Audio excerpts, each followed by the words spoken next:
Boa noite a todos. Você já ouviu falar dos transtornos de personalidade borderline e histriônico?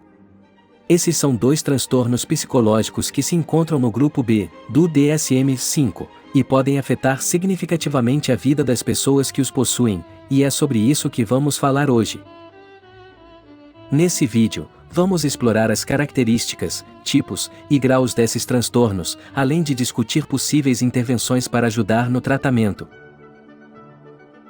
Tudo isso será baseado em conhecimento técnico e científico, seguindo os pilares do DSM-5, o Manual Diagnóstico e Estatístico de Transtornos Mentais.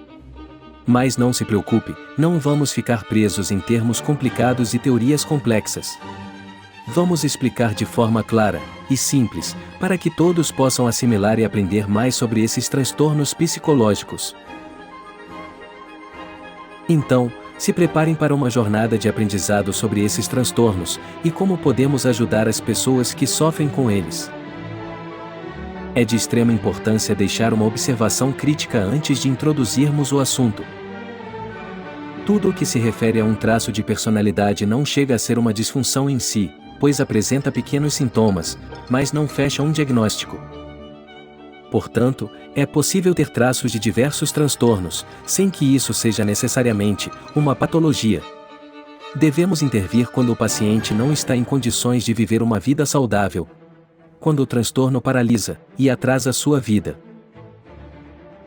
Dito isso, vamos iniciar pelo transtorno de personalidade borderline, que é caracterizado por muita instabilidade de humor, alta sensibilidade e autoestima baixa, o que cria uma perspectiva muito negativa de si próprio e padrões de relacionamentos muito conflituosos.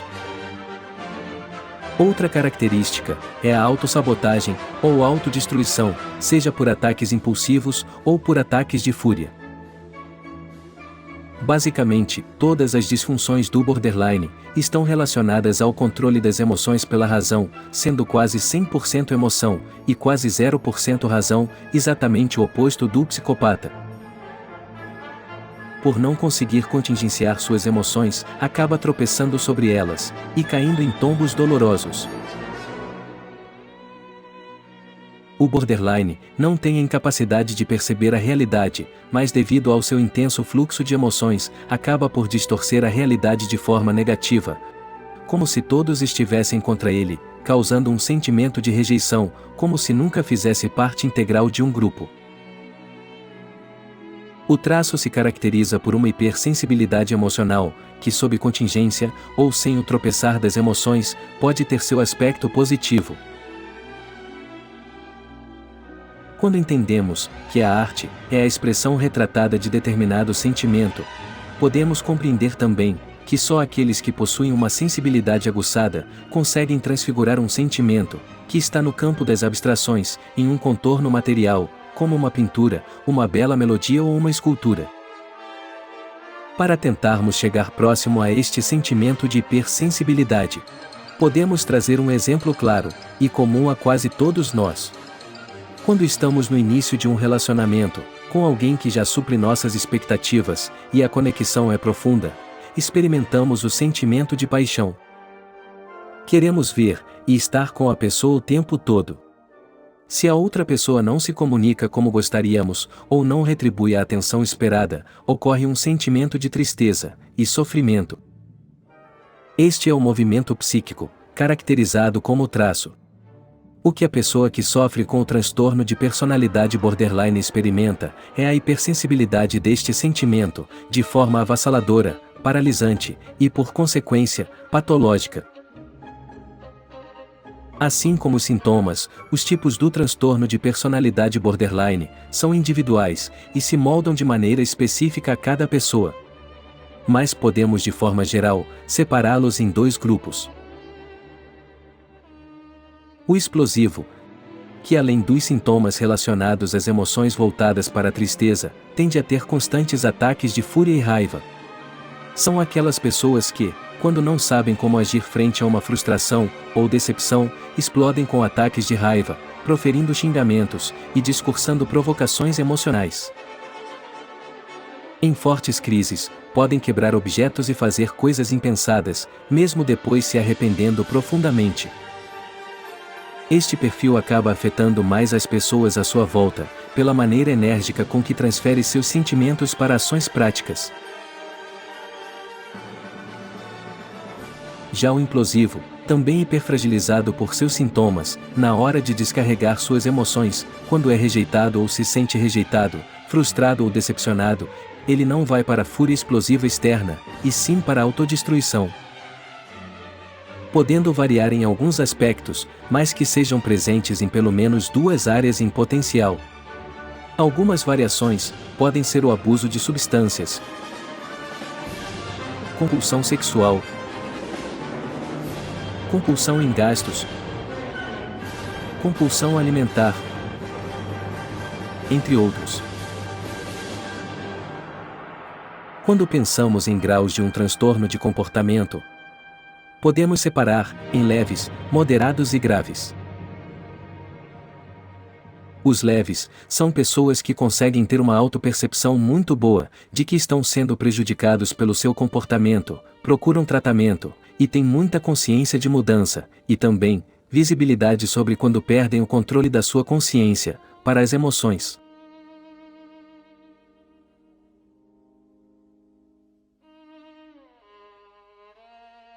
Os moderados, assim como os leves, ainda têm a percepção de quais comportamentos estão prejudicando sua vida cotidiana, mas não entendem tão bem o quanto essa hipersensibilidade emocional está enraizada em sua vida. Costumam ter crises mais significativas, visto sua falta de capacidade de observar comportamentos nocivos, que vão se agravando até se tornarem graves. O grave já parte da não aceitação. Não consegue ter a percepção de que está em uma situação problemática ou que exige demais do outro.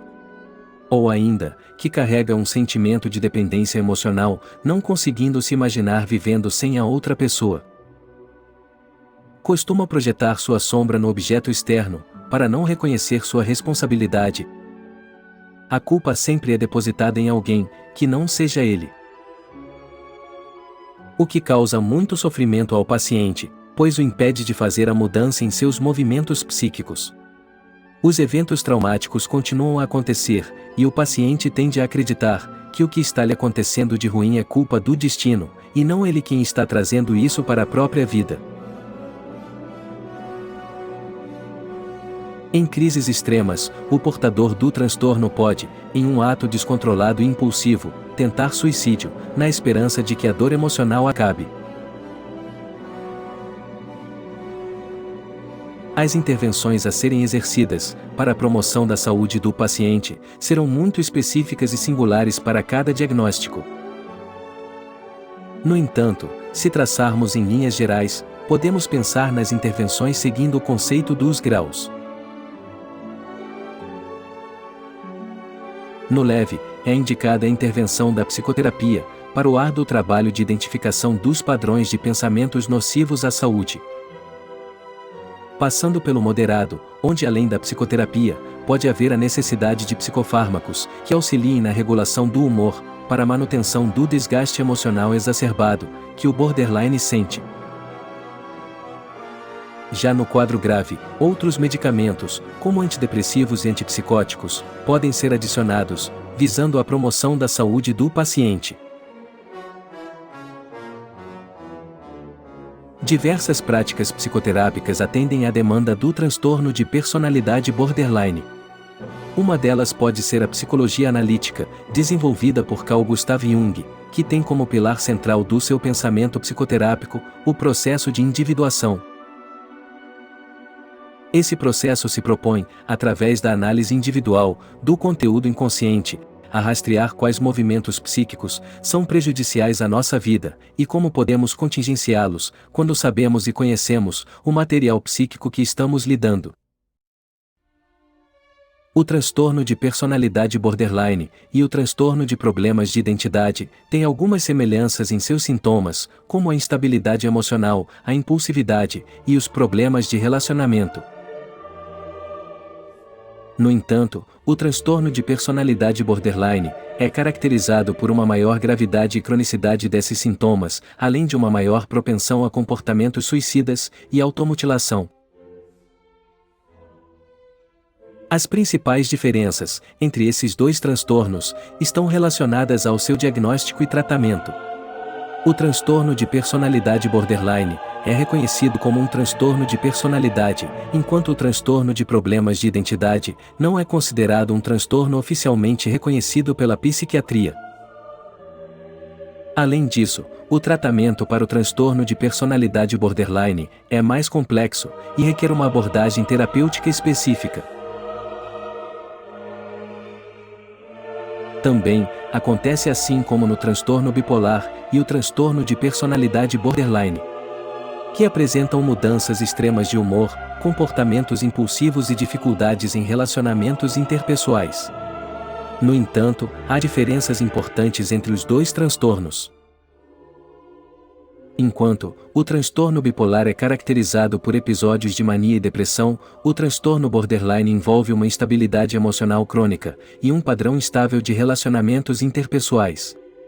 Além disso, no transtorno bipolar, as mudanças de humor tendem a ser mais abruptas e duradouras, enquanto no transtorno borderline, elas podem ocorrer mais frequentemente e com menos intensidade. Outra diferença importante é que no transtorno bipolar há uma forte tendência a comportamentos grandiosos e impulsivos durante os episódios de mania. Enquanto no transtorno borderline, esses comportamentos impulsivos podem estar presentes em momentos de estresse intenso, mas não estão necessariamente ligados a episódios específicos.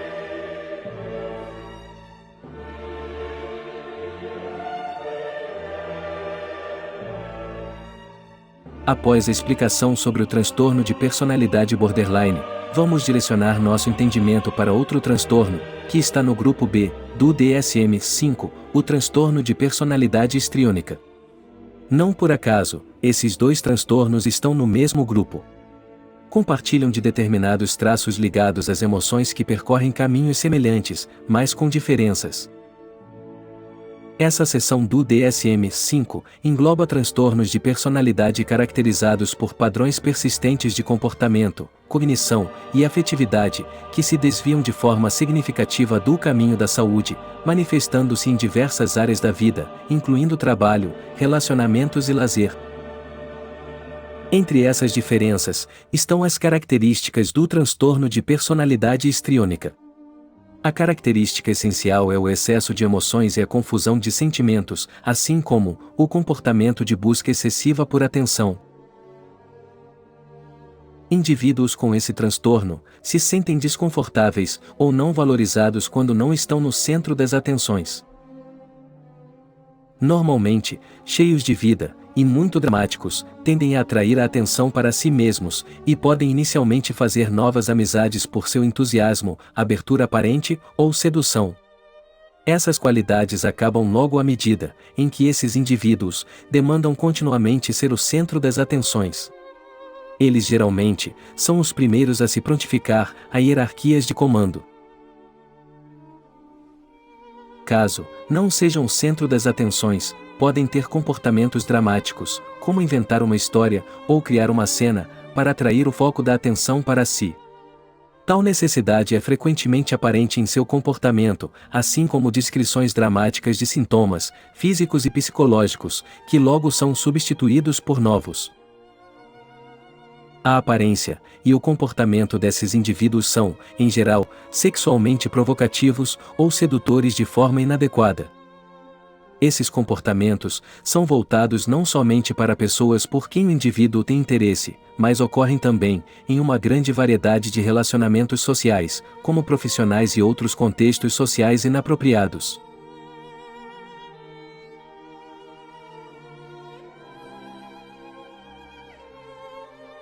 Os indivíduos com transtorno muitas vezes usam a aparência física para chamar a atenção para si. Eles são excessivamente preocupados em impressionar os outros, por meio de sua aparência, e dedicam muito tempo, energia e dinheiro, em roupas e embelezamento.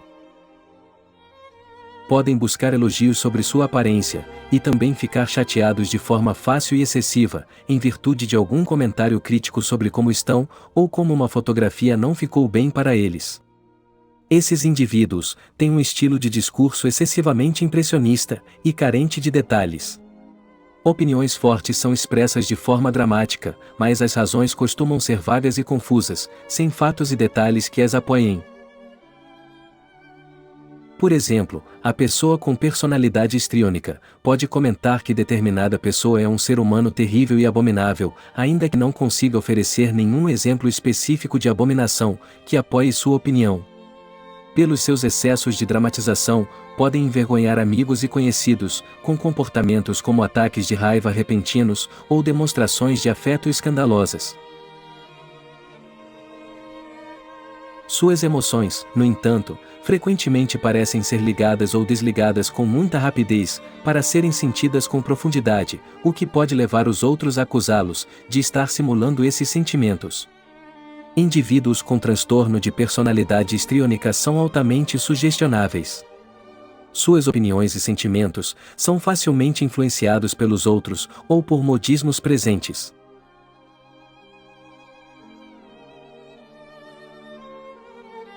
Eles podem confiar em demasia em figuras fortes de autoridade, que veem como capazes de solucionar de forma mágica seus problemas, como médicos e professores.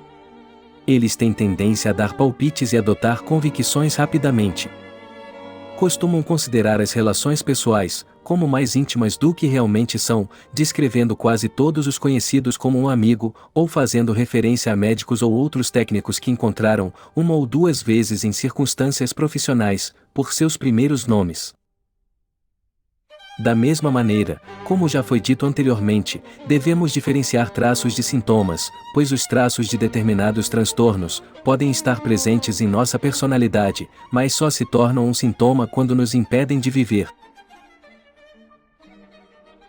Pensando em intervenções relacionadas aos graus de transtorno, em linhas gerais podemos propor, para casos leves, psicoeducação, que é fornecer informações sobre o transtorno e como ele afeta a vida do indivíduo, assim como a recomendação de terapias voltadas para contingências de comportamento, como a cognitivo-comportamental.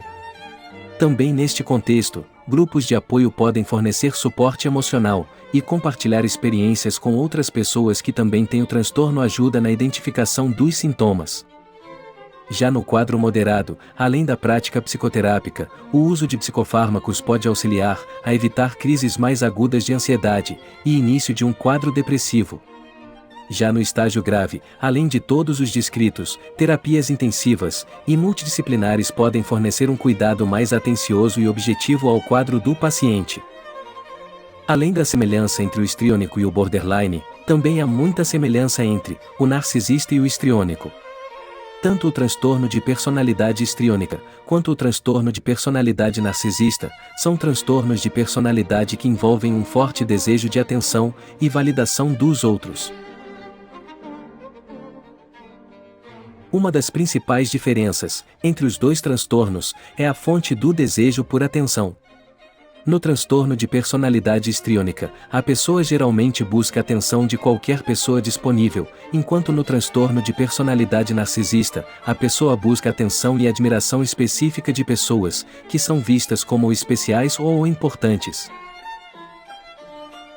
Outra diferença significativa é que o transtorno de personalidade narcisista geralmente envolve uma sensação exagerada de autoimportância e um senso de direito. As pessoas com esse transtorno frequentemente acreditam que são especiais e merecem privilégios especiais. Enquanto as pessoas com transtorno de personalidade histriônica podem ter um senso de autoestima mais frágil e inseguro.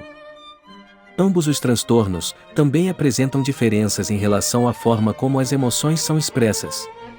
As pessoas com transtorno de personalidade histriônica podem expressar suas emoções de forma excessivamente dramática, enquanto as pessoas com transtorno de personalidade narcisista podem tentar esconder suas emoções para manter uma imagem de autocontrole. O estudo e a profundidade de conhecimento são fundamentais para o diagnóstico mais correto e eficaz possível. Para realizar um diagnóstico preciso de um transtorno mental, é necessário que o profissional de saúde tenha uma compreensão profunda das características e sintomas do transtorno em questão. Além disso, é preciso conhecer bem as possíveis comorbidades e fatores que podem influenciar no diagnóstico. melhorar constantemente é essencial para o aprimoramento da prática clínica em saúde mental. A atualização constante permite que os profissionais de saúde estejam cientes das novas descobertas e abordagens em relação aos transtornos mentais, melhorando assim sua capacidade de avaliar e tratar seus pacientes. Além disso, a formação continuada e a troca de experiências com outros profissionais podem proporcionar novas perspectivas e possibilidades de intervenção, aumentando a eficácia dos tratamentos e contribuindo para a melhoria da qualidade de vida dos pacientes.